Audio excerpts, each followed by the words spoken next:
Hello student, welcome to accountancy class. Let us proceed with our next term, that is depreciation. As you all know that depreciation is the non-cash deduction in any asset. Okay, जैसे जैसे हम किसी asset को use कर रहे होते हैं तो उस asset की value जो है वो लगातार deduct हो रही होती है, decrease हो रही होती है, तो इसे हम डेप्रिशिएशन बोलते हैं। मीन्स ये किसी न किसी फिक्स असेट को डिडक्ट कर रहा होता है। ओके, तो देखा जाए तो ये जो हमारा डेप्रिशिएशन का जो एक्सपेंडिचर है that is non cash in nature and it is indirect expenditure. Okay, मतलब यहाँ प्रोडक्शन जो हो रहा है उसमें मशीनें यूज हो रही है, माना कि मशीनें यूज हो रही है, लेकिन क्या वो मशीनों का जो यूटिलाइजेशन है वो कहीं मशीन प्रोडक्ट के साथ यूज़ हो रहा है क्या, ख़त्म हो रहा है? मतलब जैसे रॉ मटेरियल है हम यूज़ कर रहे हैं तो वो प्रोडक्शन में यूज़ हो रहा है, रॉ मटेरियल के अंदर कमी आती जा रही है, रॉ मटेरियल को फिजिकली हम वहाँ पे यूज़ कर रहे हैं, बट डेप्रिसिएशन जो है वो फिजिकली यूज़ नहीं हो रहा है, that is a non cash deduction in the amount of fix asset. इसीलिए ये इनडायरेक्ट इन नेचर है और इनडायरेक्ट एक्सपेंसेस जो होते हैं वो प्रॉफिट एंड लॉस अकाउंट के अंदर लिखे जाते हैं।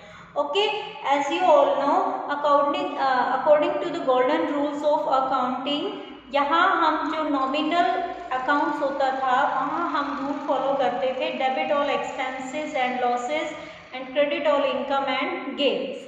ओके, तो प्रॉफिट एंड लॉस अकाउंट में डेबिट साइड में हम लिखेंगे depreciation on machine, that is for 10,000। मैंने एग्जांपल लिया है, यहाँ आपकी डेप्रिसिएशन जो है आप चार्ज कर रहे हो किसी मशीन पर, मशीन की कॉस्ट है 5 लाख रुपीज़। ओके, तो प्रॉफिट एंड लॉस अकाउंट में आप ओनली 10,000 रुपीज़ शो करोगे, बट जो मशीनरी बैलेंस शीट होगी वहाँ पे आपकी मशीन अकाउंट में से 10,000 रुपीज़ डिडक्ट कर देंगे। मीन्स आपकी मशीन जो अभी तक 5 लाख रुपए की थी अब वो सिर्फ 4,90,000 रुपीज़ की रह गई है।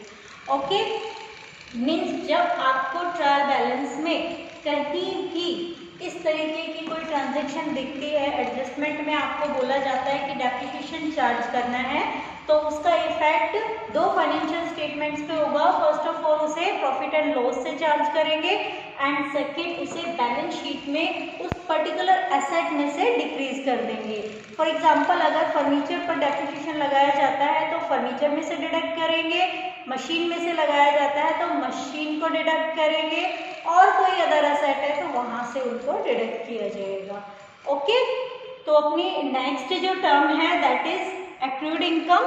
First of all I will explain you what is accrued income.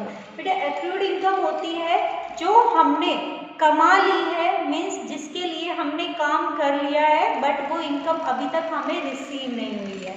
For example एक एम्प्लॉय जो है वो पूरे मंथ काम करता है और उसके काम के बाद उसे सैलरी रिसीव होती है। ओके, अगर मान के चले कि आप 31 अगस्त तक काम कर रहे हो, आपने वहाँ पे पूरे मंथ अपनी सर्विसेज दी हैं, तो आपको सैलरी 31 को नहीं मिल रही है, आपको सैलरी मिल रही है फॉर एग्जांपल 5 सितंबर को। ओके, तो 5 सितंबर को जो सैलरी मिली वो 1 to 4 डेज के लिए, मीन्स जो 1 से 4 दिन थे उन दिनों के लिए वो अक्रूड इनकम थी, क्योंकि वहाँ आप उस इनकम को ऑलरेडी अर्न कर चुके हो, अर्न हो चुकी है लेकिन इन कैश उसे रिसीव नहीं किया गया है।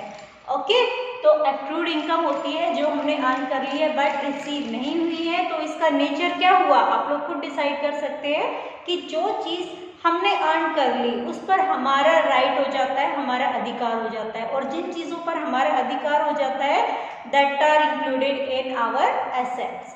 ओके, तो देखते हैं इसकी अकाउंटिंग ट्रीटमेंट कैसे होगी। तो अक्रूड इनकम के लिए मैंने एक एग्जांपल लिया है जहां हमने कुछ कमीशन जो है वो अर्न कर लिया है, that is for 3,000 rupees. 3,000 rupees का कमीशन अर्न हो गया है बट अभी तक उसे रिसीव नहीं किया गया है, तो उसकी अकाउंटिंग ट्रीटमेंट किस तरीके से दिखाएंगे। फर्स्ट ऑफ ऑल तो उसका नेचर डिसाइड करेंगे that it relates to direct और इनडायरेक्ट। ओके, तो एज यू नो इनकम जो है वो रिसीव हो रही है, कमीशन आप रिसीव कर रहे हो, इनकम है आपके लिए।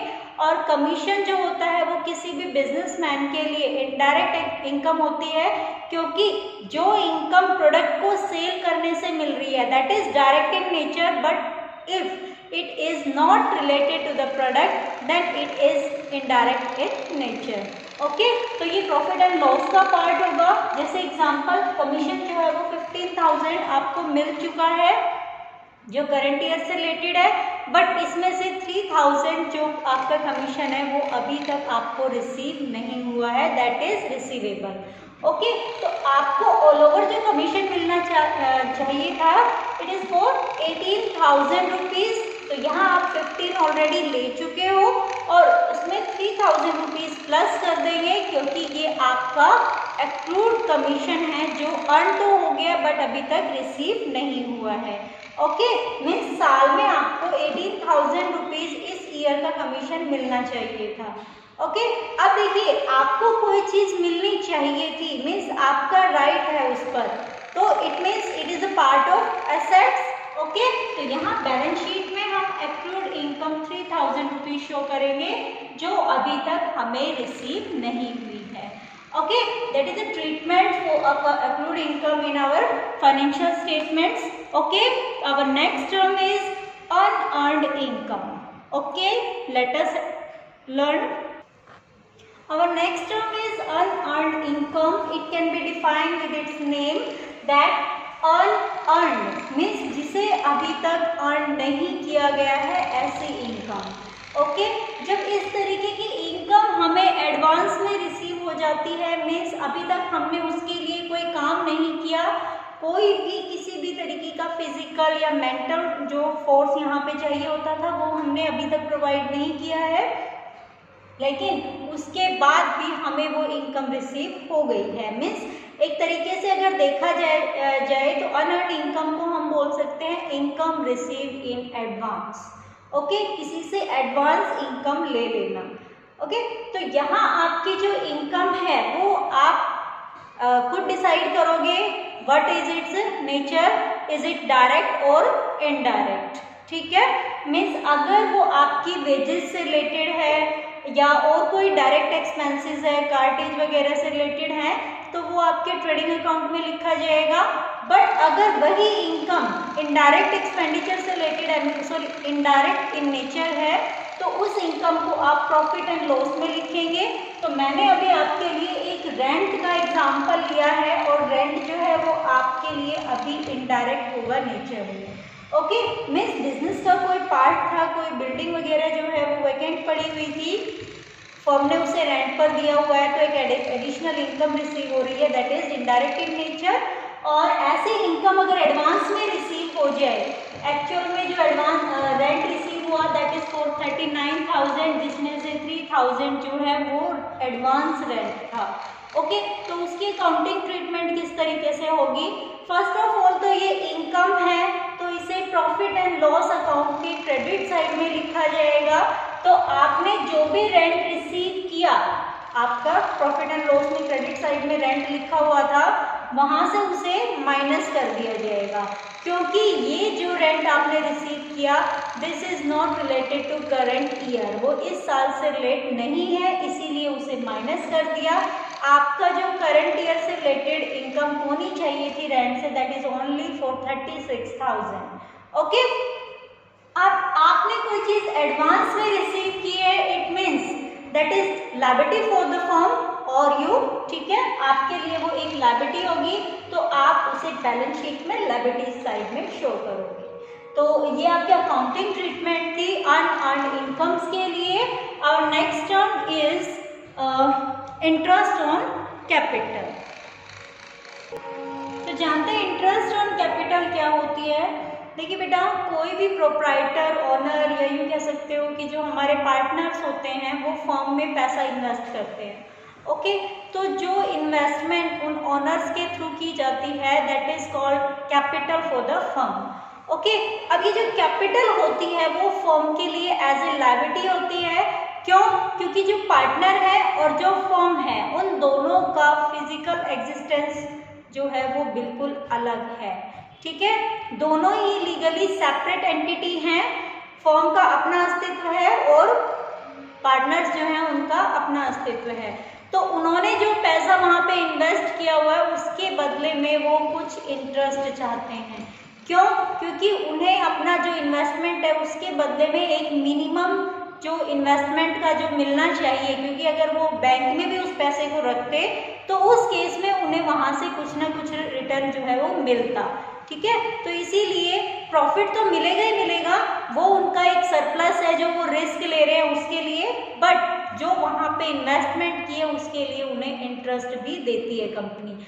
अगर फर्म ने पहले से पार्टनरशिप डीड या जो भी उनकी जो एग्रीमेंट हुआ था उसके अकॉर्डिंग ये चीज़ें लिखी गई है तो उन्हें इंटरेस्ट अलाउ किया जाता है। ओके, तो ये जो इंटरेस्ट होता है that is also indirect in nature, क्योंकि प्रोडक्ट के लिए नहीं किया जा रहा है, प्रोडक्ट बनाने में यूज नहीं हो रहा है, बस कैपिटल से रिलेटेड है, इसीलिए प्रॉफिट एंड लॉस का पार्ट है। और कंपनी फर्म जो है, फर्म उस इनकम को वो जो इंटरेस्ट है वो फर्म पे करती है पार्टनर्स को। इट मीन्स फर्म के लिए interest on capital is an expenditure, उनके लिए वो एक एक्सपेंडिचर ही रहेगा। इसीलिए प्रॉफिट एंड लॉस अकाउंट के डेबिट साइड में लिखा जाता है इंटरेस्ट ऑन कैपिटल। ओके, फिर अब जो इंटरेस्ट होता है वो पार्टनर्स को बार बार बुला के नहीं दिया जाता कि आपके लिए इंटरेस्ट है, आप लोग लेके जाइए या उनको पे किया जाए, ऐसा कुछ नहीं होता। फर्म के पास ऑनर्स की कैपिटल पड़ी हुई है, फर्म क्या करती है उनकी कैपिटल में ऐड करती चली जाती है। जैसे आप लोग करते हो, आपके बैंक में अगर पैसा डिपॉजिट हो गया है, आपने कहीं फिक्स डिपॉजिट करा रखा है या कैसा भी डिपॉजिट करा रखा है, तो बैंक आपको बुला के बार बार इंटरेस्ट पे नहीं करेगा, वो क्या करेगा आपके अकाउंट में इंटरेस्ट ऐड करता चला जाएगा। जब भी आपको ज़रूरत है आप विड्रॉ कर सकते हैं। ओके, तो ऐसा ही यहाँ फर्म करती है, फर्म उनकी जो भी कैपिटल होती है उसमें जितना उनका इंटरेस्ट बनता है उसे ऐड कर देती है। जैसे मैंने एग्जांपल लिया है, कैपिटल 50,000 है और इंटरेस्ट 3,000 का बन रहा है, इट मीन्स अब उनकी कैपिटल 53,000 की हो जाएगी। ठीक है, तो ये अकाउंटिंग ट्रीटमेंट होती है इंटरेस्ट ऑन कैपिटल के लिए।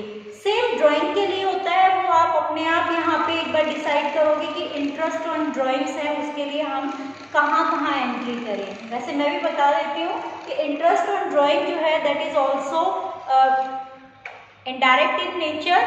ठीक है, और वो भी प्रॉफिट एंड लॉस और बैलेंस शीट का ही पार्ट रहेगा। सेम ड्राइंग्स क्या होती है, ड्राइंग्स जो होती हैं वो पार्टनर्स विड्रॉ करता है अपनी फर्म से। ठीक है, तो यहाँ इंटरेस्ट कौन पे करेगा, पार्टनर करेगा या ओनर जो है वो पे करेगा। It means interest on drawing firm के लिए इनकम होती है, इसीलिए आपके प्रॉफिट एंड लॉस अकाउंट में क्रेडिट साइड में लिखा जाता है इंटरेस्ट ऑन ड्राइंग और कैपिटल में से डिडक्ट किया जाता है। ओके, तो यहाँ मैंने इंटरेस्ट ऑन कैपिटल और ड्राइंग दोनों की अकाउंटिंग ट्रीटमेंट्स को एक्सप्लेन कर दिया है। आप लोगों को इनसे रिलेटेड जो क्वेश्चंस हैं, प्रैक्टिकल क्वेश्चन आपकी बुक्स में दिए हुए हैं, उन्हें सॉल्व करना है, उनके पिक्स मुझे सेंड करनी है। और अगर कोई प्रॉब्लम आती है, कोई भी अगर आपकी क्वेरीज हैं तो वो आप मुझे मैसेज कर सकते हैं। मिलते हैं नेक्स्ट वीडियो में, तब तक के लिए बाय।